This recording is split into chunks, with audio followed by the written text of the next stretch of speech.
जी हाँ, नमस्कार साथियों। सभी भाई बहनों का एक बार पुनः स्वागत है आपके अपने यूट्यूब प्लेटफॉर्म पर। जैसा कि आप सभी लोग जानते हैं कि हम लोग लगातार गणित का अभ्यास कर रहे हैं। पूर्व की भांति आज भी हम लोग गणित के कुछ चुनिंदा प्रश्नों का अभ्यास करेंगे और मैं उम्मीद करता हूं और आपको यह विश्वास दिलाता हूं कि आप सभी लोगों को यहां से कुछ ना कुछ ज़रूर नया सीखने को मिलेगा। तो आप लोग तैयार रहिए। जो कुछ भी आप लोगों को नया मिलता है आप सभी लोग उसको नोट करते रहिए।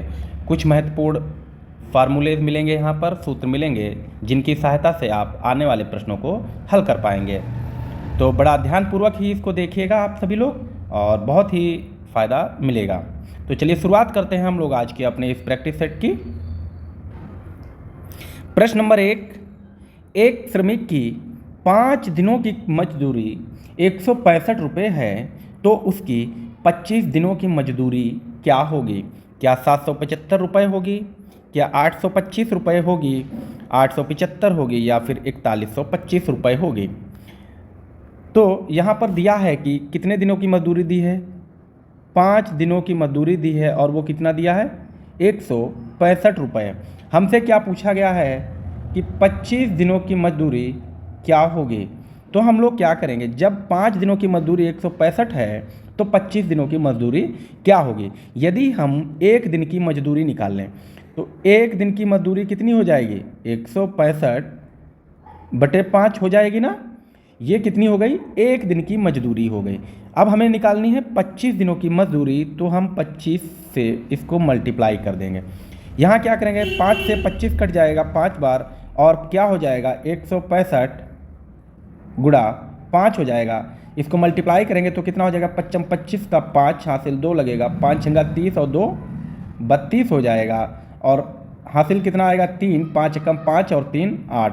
तो यहाँ से 25 दिनों की मजदूरी 825 रुपये निकल कर आती है, जो कि हमारा ऑप्शन नंबर बी सही आंसर है। क्लियर है, समझ में आया होगा? ओके, चलते हैं अगले प्रश्न पर।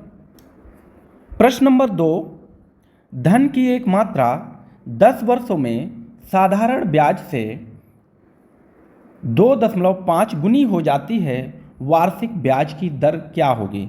हमको क्या क्या दिया है ये हमें जानना जरूरी है। तो इसकी वार्षिक दर हमें निकालनी है, जो रेट निकालनी है वो कितनी होगी, कितना परसेंट। भाई दर क्या होती है, दर परसेंट में होती है। हमको समय दिया है, टी बराबर दिया है 10 वर्ष, ठीक है। धन हमें दिया नहीं है परंतु हमें दिया है मिश्र धन। कितना दिया है, मिश्र धन दे रखा है। मिश्र धन कितना है हमारे पास, तो 2.5 है। क्लियर है ना। अब अगर देखा जाए, यदि हम धन, जो धन है वो हम अगर x मान लें तो क्या मिश्र धन 2.5 नहीं हो जाएगा, 2.5x हो जाएगा, क्योंकि यही तो 2.5 गुना है। और यदि हम सिंपल इंटरेस्ट निकालें, साधारण ब्याज, साधारण ब्याज बराबर क्या होता है, मिश्र धन, क्या होता है, मिश्र धन माइनस मूलधन। मूलधन, तो मिश्र धन हमारा कितना हो रहा है, 2.5x हो रहा है और मूलधन जो है वो हम लोगों ने कितना माना है, x माना है। तो यहाँ से हम घटाएंगे तो x, यहाँ एक x है तो कितना, साधारण ब्याज कितना हो जाएगा, 1.5x, 1.5, ठीक है। तो अब हमको देखिए क्या क्या मिल गया है, समय मिल गया है, साधारण ब्याज मिल गया है, मूलधन मिल गया है। हमें क्या निकालनी है, दर निकालनी है। तो दर निकालने के लिए फॉर्मूला क्या होता है ये देख लेते हैं हम लोग। तो जो दर निकालने का फॉर्मूला होता है, रेट बराबर क्या होता है, साधारण ब्याज गुणे 100 बटे में क्या होगा, मूलधन गुणे में समय टी। क्लियर है। तो अब यहाँ पर हम फॉर्मूले में वैल्यूज़ को रखेंगे तो साधारण ब्याज कितना है, 1.5 है और ये x है, इंटू 100 हो जाएगा, अपॉन में p कितना है हमारे पास, तो x है और समय कितना है, तो 10 वर्ष है। अब यहाँ पे आप देख पा रहे होंगे कि ऊपर की वैल्यूज़ मल्टीप्लाई में है और नीचे की भी वैल्यू मल्टीप्लाई में है, तो हम इसको डिवाइड कर सकते हैं। जैसे x से x कट जाएगा और 10 से 100 कट जाएगा तो कितना बचेगा ऊपर 1.5 इंटू 10 हो जाएगा। ये रेट बराबर आ जाएगा। तो जब हम 1.5 की 10 से गुणा करेंगे तो रेट इक्वल टू कितना हो जाएगा 15% निकलेगा, जो कि ऑप्शन नंबर बी में दिया हुआ है। क्लियर है? उम्मीद करता हूँ आपको बेहतर समझ में आया होगा। ओके, चलते हैं हम लोग अगले प्रश्न पर। प्रश्न नंबर 3, यदि किसी संख्या के 3 गुने और 7 गुने का अंतर 36 आता है तो संख्या कितनी है? क्या 6 है, क्या 9 है, 12 है या फिर 18 है? तो अगर हम मान लें यहाँ पे माना की संख्या x है। क्लियर है? हमने क्या माना कि वह संख्या जो x है, तो क्या कह रहा है उसका 3 गुना, तो x का 3 गुना कितना होगा 3x होगा, और 7 गुना तो 7x होगा, का अंतर 36 आता है। यानी कि अंतर का मतलब होता है बड़ी संख्या से छोटी संख्या को घटाने पर जो अंतर आता है वही दिया हुआ है।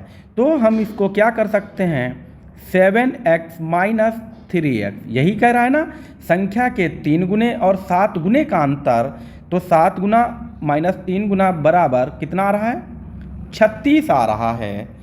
तो यहाँ से कितना आएगा 7x से 3x जाएगा तो 4x हो जाएगा और बराबर में 36 हो जाएगा। अब इसको हम कैसे सॉल्व करेंगे, ये चर जो है वो यहीं रह जाएगा, x बराबर क्या हो जाएगा 36/4 हो जाएगा, और जब 36 को 4 से भाग करेंगे तो हमें मिलेगा 9। तो हमें वह संख्या प्राप्त होती है 9। क्लियर है? ऑप्शन नंबर बी है। अब देख लीजिए, इसको चेक कर लीजिए, क्या संख्या का 3 गुना और 7 गुने का अंतर 36 है, तो संख्या क्या है 9 है, 9 का 3 गुना 27 होगा और 7 गुना 63 हो जाएगा। क्या इनका अंतर 36 आ रहा है? तो यहाँ 13 हासिल 1 लेंगे, कितना होगा, कितना हो जाएगा 13 हो जाएगा, 13 से 7 जाएगा 6, यहाँ बचा 5, 5 से 2 गया 3, यानी कि हमारा आंसर बिल्कुल सही है। क्लियर है? उम्मीद करता हूँ आपको बेहतर समझ में आया होगा। प्रश्न नंबर 4, ऐसी संख्या ज्ञात कीजिए जिसके 9 गुने और 4 गुने का अंतर 65 है। क्या वह संख्या 17 है, 13 है, 15 है या फिर 11 है? यह प्रश्न बिल्कुल ही पिछले प्रश्न के जैसा है और मैं भली भांति समझता हूँ कि आप इस प्रश्न का जवाब बड़े आसानी से दे पाएंगे। तो हम लोग यहाँ पर भी क्या करेंगे, संख्या क्या मानेंगे x मान लेते हैं, और x संख्या का 9 गुना तो 9x हो जाएगा, और संख्या का 4 गुना 4x हो जाएगा, जिनका अंतर, क्योंकि माइनस इसलिए लगाया है क्योंकि अंतर दिया है, तो अंतर जब होगा तो हम संख्या को माइनस करेंगे, और कितना अंतर दिया है 65 दिया है, तो यहाँ पर रख देंगे हम लोग। अब देखिए 9x से जब 4x घटाएंगे तो 5x बच जाएगा, और 5x बराबर 65 आ रहा है। जब 5x बराबर 65 है तो हम इसको पूर्व की भांति ही करेंगे, x चर को यहाँ छोड़ देंगे और 65/5 करेंगे, और जब हम 65 को 5 से भाग करेंगे तो ये 13 बार कटेगा, 13 × 5 = 65 और वैल्यू आ जाती है 13। तो हमारा जो जवाब होगा वो option number B is right हो जाएगा। Option number B is right, answer 13 आ जाएगा। अब अगर हम इसको चेक करना चाहें तो कैसे चेक करेंगे, 13 नेमा 117 होता है ये आप जानते हैं, और 13 चक्कू 52 होता है ये भी आप जानते हैं। जब हम 7 से 2 घटाएंगे तो 5 आ जाएगा, और 11 से 5 घटाएंगे तो 6 आ जाएगा, तो यही अंतर 65 आ गया है। हमारा जवाब 13 बिल्कुल सही है। उम्मीद करता हूँ अब आप लोगों को इस टाइप का प्रश्न बिल्कुल समझ में आ गया होगा, और आप लोग ऐसे प्रश्नों को बड़ी ही आसानी से कर पाएंगे। चलते हैं हम लोग आज के अगले प्रश्न पर। प्रश्न नंबर 5 है, जब किसी कंप्यूटर की कीमत 20% कम हो जाती है तो बेचे जाने वाले कंप्यूटरों की संख्या में 20% की वृद्धि हो जाती है तो बिक्री पर क्या प्रभाव पड़ा? क्या 10% की वृद्धि हुई, 4% की कमी हुई या 4% की वृद्धि हुई या फिर कोई प्रभाव नहीं पड़ेगा? जब भी ऐसा प्रश्न दिया होगा तो हम लोग कैसे करेंगे? तो हम लोग क्या करेंगे, plus minus X plus minus Y plus minus X Y upon में 100 करेंगे। यहाँ पर प्लस माइनस का मतलब है कि जो भी वैल्यू दी हो उसको हम लोग पुट करेंगे। तो देखिए सबसे पहले क्या दिया है, 20% कम, यानी कि कम का मतलब -20%। फिर कह रहा है बेचे जाने वाले कंप्यूटरों की संख्या में 20% की वृद्धि हो रही है, यानी कि +20 हो रहा है। और इसको भी हम कैसे करेंगे, -20 गुणा, क्योंकि ये मल्टीप्लाई है, x इंटू वाई का मतलब मल्टीप्लाई, तो मल्टीप्लाई 20, ठीक है, प्लस लिखा नहीं जाएगा तो यहाँ पे हम लोग डायरेक्ट 20 कर देंगे, ठीक है, अपॉन में 100 हो जाएगा। चूंकि ये संख्याएं ऊपर, अब यहाँ क्या करना है, देखो कैसे इसको लिख सकते हैं हम लोग, तो -20 + 20 कैंसिल हो जाएगा, ऊपर क्या बचेगा, -20 गुणे +20, तो आ जाएगा -400 बटे में 100 अपॉन में 100 पहले से ही है। तो हम जब 100 से 400 को काटेंगे तो 2 जीरो कट जाएंगे, कितना आ रहा है, -4। और जो ये -4 आया है ये दिखा रहा है कि 4% की कमी हुई है। तो ऑप्शन नंबर 20 राइट आंसर होगा, 4% की कमी हुई है। क्लियर है? जब भी दो बट्टे आपको दिए होंगे, एक प्लस हो रहा है एक माइनस, दोनों प्लस हो रहे हैं दोनों माइनस हो रहे हैं, तो आप यही फॉर्मूला लगाएंगे, x + y ± xy अपॉन 100। ये वैल्यू एक रहेगी, xy अपॉन 100। क्लियर है? चलते हैं अगले प्रश्न पर। प्रश्न नंबर 6, 600 रुपये पर 18% वार्षिक ब्याज की दर से 9 माह का साधारण ब्याज होगा। क्या 108 रुपये होगा, 81 रुपये होगा, 91 होगा या फिर 180 होगा? कितना होगा? अब आपको दिक्कत कहाँ पर हो रही होगी, 9 माह पूछ दिया है। तो हम सभी लोग फॉर्मूला जानते हैं, साधारण ब्याज जिसे हम लोग सिंपल इंटरेस्ट कहते हैं।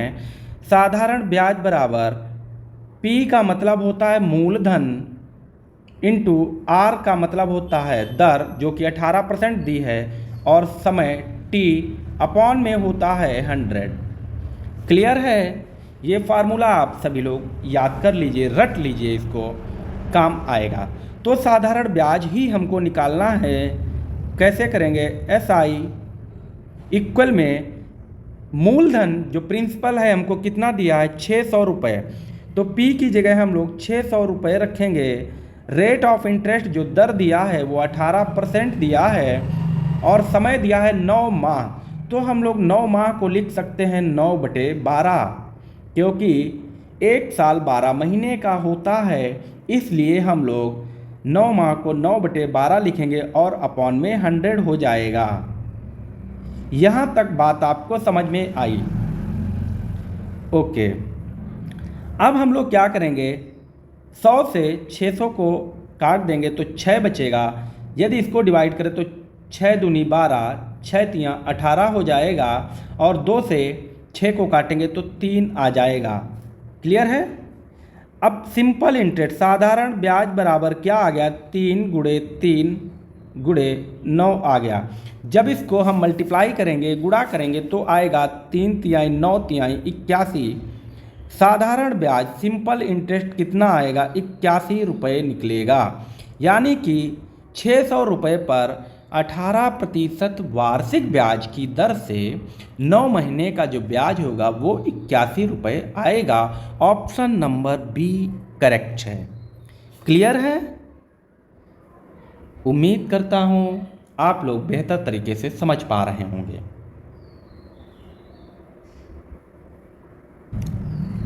प्रश्न नंबर 7, राम, श्याम तथा मोहन एक कार्य को क्रमशः 12, 15 तथा 20 दिनों में कर सकते हैं तो एक साथ कार्य करने पर वे कितना समय लेंगे। यहाँ पर कह रहा है कि जो राम है वो किसी कार्य को 12 दिन में, श्याम किसी कार्य को 15 दिन में और मोहन किसी कार्य को 20 दिन में कर रहा है। यदि ये तीनों मिलकर कार्य को करते हैं तो कितना समय लगेगा। तो आप सभी जानते हैं कि जब तीनों मिलकर एक साथ कार्य करेंगे तो जाहिर सी बात है कि समय कम लगेगा। क्लियर है। तो हम लोग इसे कैसे करते हैं, तो इसको हम लिखेंगे 1/r, कहने का मतलब जो राम का समय है, तो इसको डायरेक्ट लिखते हैं 1/12 यानी कि 1/12 प्लस 1/15 प्लस 1/20। यहाँ तक कर पाएंगे आप लोग। अब हम क्या करेंगे, नीचे वाली सभी संख्याओं का लासा ले लेंगे। एलसीएम लेना आप सभी लोगों को आता होगा। तो क्या करेंगे, 12, 15 और 20 को हम लोग काटेंगे। तो 2 से पहले जब काटेंगे तो 2 छंगा 12, 15 कटेगा नहीं, ऐसे ही नोट करेंगे, और 10 कटेगा तो ये 10 बार में 20 कटेगा। फिर से 2 से डिवाइड करेंगे तो 6 कटेगा 3 बार में, 15 नहीं कटेगा, और 10 कटेगा 5 बार में। अब देखिए 3 से इसको करेंगे तो 3 कट जाएगा, 15 कटेगा 5 बार में, 5 नहीं कटेगा, और फिर 5 से जब तक 1 1 नहीं आता है तब तक हम काटते रहते हैं। मल्टीप्लाई करना है इनको, जैसे 2 दूनी 4, 4 तिहाई 12, 12 पंचे 60। क्लियर है। तो एलसीएम जो आया, लासा जो आया वो 60 आया है। लासा का मतलब होता है यहाँ पर ऐसी संख्या लिखनी है, छोटी से छोटी संख्या, जो इन तीनों संख्याओं से विभाजित हो जाए। क्लियर है। लासा 60 आया है। अब हम क्या करेंगे, पहली संख्या से उसके हर को उठाएंगे, यानी कि हर नीचे वाली संख्या से 60 को भाग करेंगे। जब हम 12 से 60 को भाग करेंगे तो कितनी बार कटेगा, 5 बार कटेगा, और इस 5 को ऊपर मल्टीप्लाई करेंगे तो आएगा 5 प्लस, इसी प्रकार 15 से 60 को काटेंगे तो 15 चक्कू 60, 4 बार कटेगा, ऊपर 1 है तो 4 1 कम 4, 4 ही हो जाएगा, और प्लस इसी प्रकार से 60 को फिर 20 से काटेंगे तो 3 हो जाएगा। कितना हो गया। अब ऊपर की संख्याओं को जोड़ के लिखेंगे हम लोग। ऊपर की संख्याओं को जोड़कर लिखना है तो कितना आ रहा है, 5 4 9 3 12, 12/60 आ रहा है। अब क्या करना है, ये देखिए कट रही है ना, 12 1 कम 12 और 12 पंचे 60। ऑप्शन हमें मिल गया है 5, यानी कि तीनों लोग जब एक साथ मिलकर कार्य करेंगे तो 5 दिन लगेगा। Option number B is right answer है। क्लियर है। ओके। प्रश्न नंबर 8, 180 मीटर लंबी एक रेलगाड़ी 90 किलोमीटर प्रति घंटा की चाल से चल रही है। रेलवे सिग्नल को पार करने में वह कितना समय लेगी। तो हम जानते हैं समय निकालना है, तो समय निकालने के लिए क्या होता है, टी, टाइम बराबर डिस्टेंस अपॉन स्पीड, यानी कि समय बराबर दूरी बटे में चाल आएगी। अब आप जानते हैं दूरी कितनी है, तो 180 मीटर दी है और चाल दी है 90 किलोमीटर प्रति घंटा।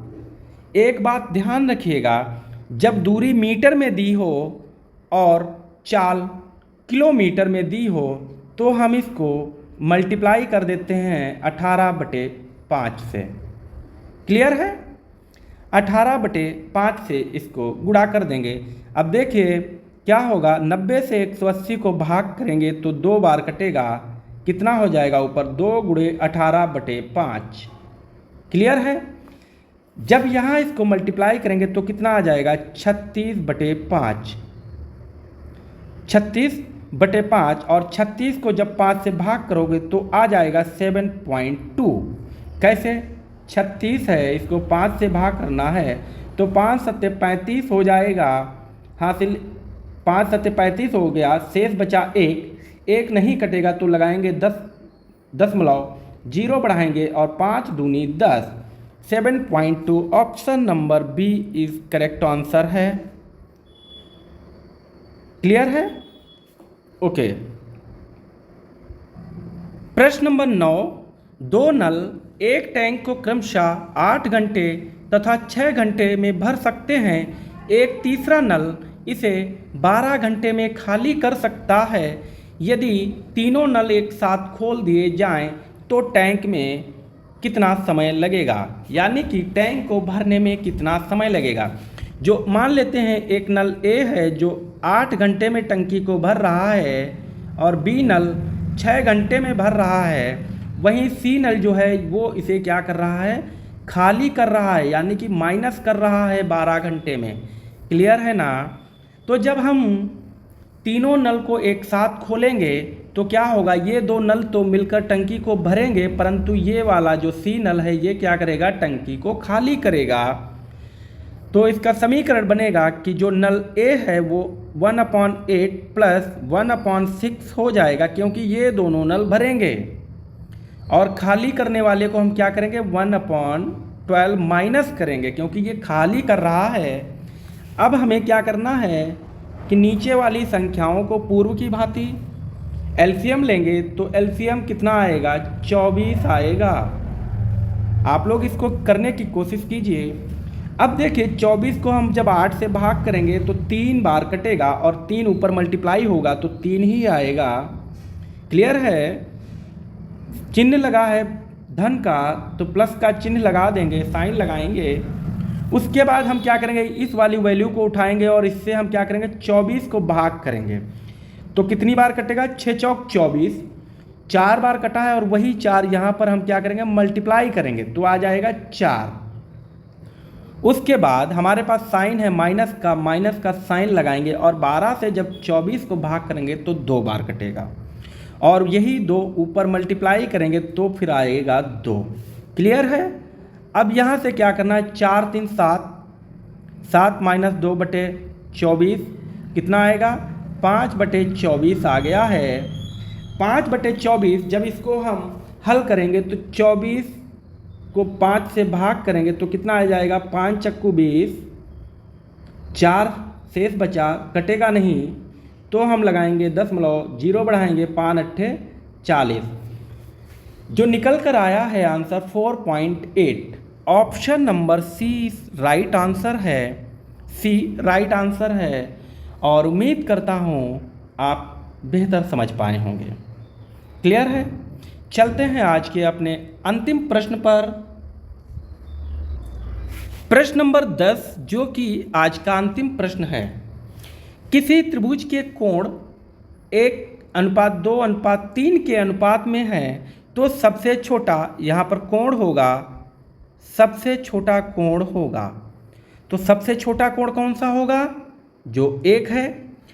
तो क्या कहा है, 1:2:3 के अनुपात में है। क्लियर है। तो हम इसको क्या करेंगे, x + 2x + 3x। क्लियर है। और त्रिभुज है तो त्रिभुज के तीनों कोणों का योग, ये हमें माना कि जो एक कोण है वो x होगा, दूसरा 2x और तीसरा 3x होगा। और हम जानते हैं ये जो त्रिभुज होता है, क्लियर, त्रिभुज के तीनों कोणों का योग होता है 180। ठीक है, ए बी सी, यानी कि a + b + c कोण, ठीक है, बराबर 180 होता है। तो हम इसको लिख सकते हैं x + 2x + 3x = 180 degree. Clear है। अब देखिए x + 2x = 3x, 3 और 3 6x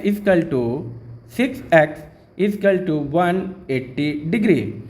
चर जो है वो x की वैल्यू निकालनी है, यहीं छोड़ेंगे, 180/x6 करेंगे तो 6 तिहाई 18 और 0 0, यानी कि x की वैल्यू निकली है 30 और x क्या है, यही सबसे छोटा कोण है। तो ऑप्शन नंबर सी निकल कर आएगा। इससे बड़ा कोण जो दूसरा है, तो कोण जो b है उसका मान क्या होगा, तो इसको हम लोगों ने क्या माना था, 2x, x की जगह 30 करेंगे, कोण b जो होगा वो 60 अंश होगा और कोण c जो है वो 3x माना था तो वो हो जाएगा 90 डिग्री हो जाएगा। क्लियर है। उम्मीद करता हूँ आप लोगों को बेहतर समझ में आया होगा। आप सभी लोगों को अगर बेहतर समझ में आ रहा है तो जो भी आप लोगों के भाई बहन तैयारी कर रहे हैं उन सभी लोगों को ये वीडियो शेयर कीजिए, और जिन्होंने अभी तक चैनल को सब्सक्राइब नहीं किया है तो अगर आप लोगों को ऐसा लग रहा है कि हमें कुछ यहाँ से कंटेंट अच्छा मिल सकता है तो आप लोग हमारे चैनल को सब्सक्राइब करें, हमें सपोर्ट करें। मिलते हैं अगले वीडियो के साथ, तब तक के लिए टेक केयर।